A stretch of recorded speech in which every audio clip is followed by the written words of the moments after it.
Hello friends, today we will discuss the topic of compound interest. So let's get started. तो आपको compound interest के लिए पहले पता होना चाहिए उसका फॉर्मूला. तो compound interest का फॉर्मूला है P which means principal bracket 1 plus R by 100.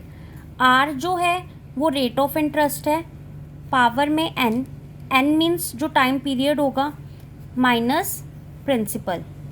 और अमाउंट का फॉर्मूला है, अमाउंट जो है वो P प्लस सिंपल इंटरेस्ट भी हो सकता है, means principal plus simple interest भी हो सकता है, या फिर डायरेक्ट अगर हमें निकालना हो तो वो होगा P 1 plus R by 100 power n. Means अगर सिंपल इंटरेस्ट कंपाउंड इंटरेस्ट के जैसा ही होगा, बस आपको माइनस P नहीं करना है, तो वो फॉर्मूला अमाउंट का हो जाएगा. तो अभी हमें पूछा है calculate the amount and compound interest on ₹10800. Means हमें प्रिंसिपल गिवन है ₹10800 फॉर 3 ईयर्स. मीन्स हमें टाइम भी गिवन है, टाइम को हमने यहाँ पर n से डिनोट किया है, दैट इज 3 ईयर्स. और हमें इंटरेस्ट भी गिवन है रेट, दैट इज 12.5%. तो 12.5% जो है वो 25/2% भी हो सकता है. तो अब हम कंपाउंड इंटरेस्ट निकालेंगे.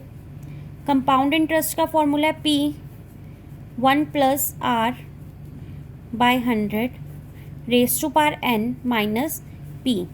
P जो है वो हमारा 10,800 है. 1 प्लस R रेट हमारा 25/2 है और अपॉन में 100 भी है, तो 2 के साथ 100 मल्टीप्लाई हो जाएगा. रेज टू पावर n हमारा 3 है माइनस 10800. तो CI कितना हो जाएगा 10800. 1 plus 25/200 raise to power 3 minus 10800.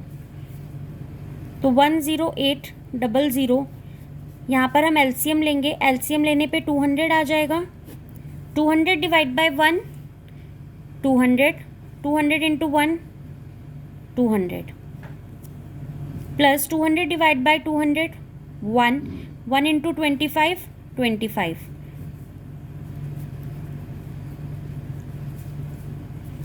तो ये हो जाएगा 10800 225 by 200 raise to power 3 minus 10800.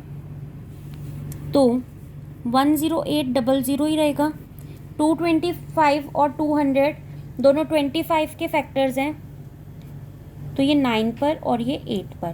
तो 9 का cube means 9 into 9 into 9 that is 729 by 8 into 8 into 8 that is 512 minus 10800. अब इन दोनों में सब्ट्रैक्ट के साइन के बाद ये कॉमन है, तो अगर इसे हम कॉमन ले लेते हैं 10800 को, तो ब्रैकेट में क्या बचेगा, इसके साथ का 729/512 माइनस इसके साथ कुछ भी नहीं है, इट मीन्स 1. अब यहाँ का अगर हम एलसीएम लेते हैं तो एलसीएम लेने पे 512 आएगा. 512 डिवाइड बाय 512 1, तो 729 आ जाएगा और यहाँ पर 512 आ जाएगा. 10800 तो 729 माइनस 512 दैट इज 217 बाय 512. तो अगर अब हम इसे काटते हैं तो ये आ जाएगा ₹4577.34. ये तो आ गया हमारा कंपाउंड इंटरेस्ट. अब हमें अमाउंट भी पता करना है, तो अमाउंट का यहाँ पे हम प्रॉपर फॉर्मूला नहीं लगाएंगे, हम यहाँ पे अमाउंट का ये वाला फॉर्मूला लगाएंगे, that is principal plus compound interest. Principal क्या था 10800 प्लस कंपाउंड इंटरेस्ट क्या है 457.34।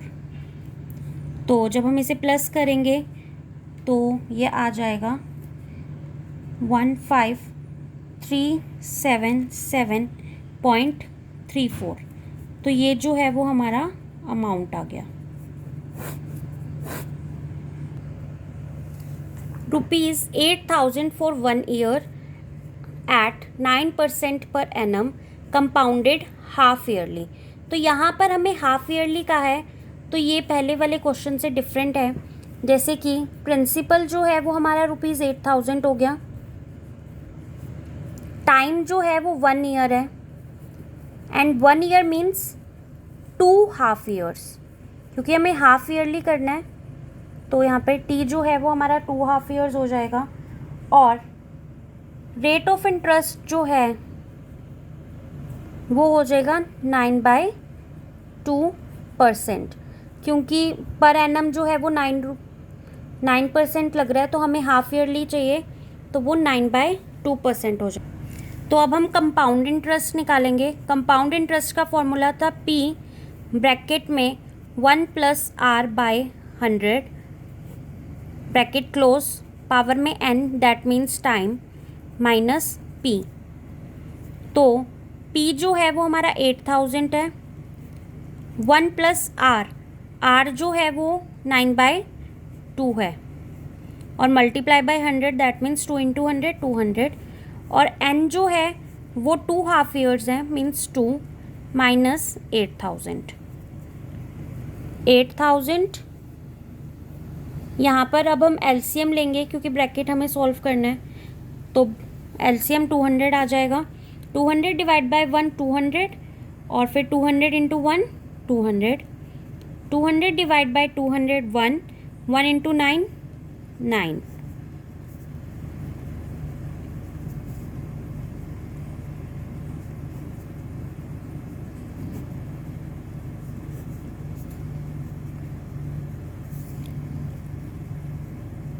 अब हम 209 का स्क्वायर करेंगे, तो 209 का स्क्वायर होता है 43681। आप करके भी देख सकते हो, 209 को 209 से मल्टीप्लाई, डिवाइडेड बाय 200 का square, that will be 40,000 minus 8,000। अब 8,000 जो है वो कॉमन आ जाएगा, जैसे हमने पीछे किया था। 8,000 कॉमन लिया तो ब्रैकेट में बचा 43681/40,000 माइनस 1। तो अब हम फिर एलसीएम लेंगे ब्रैकेट के अंदर का, और जब एलसीएम लेंगे तो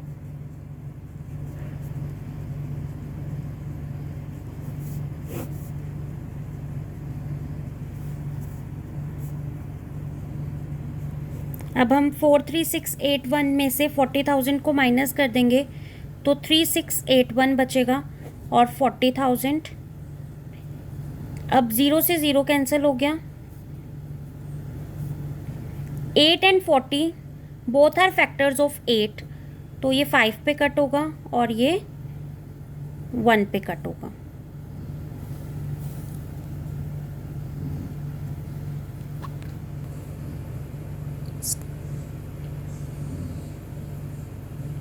तो ये आ गया हमारा कंपाउंड इंटरेस्ट। तो अब हमें निकालना है अमाउंट।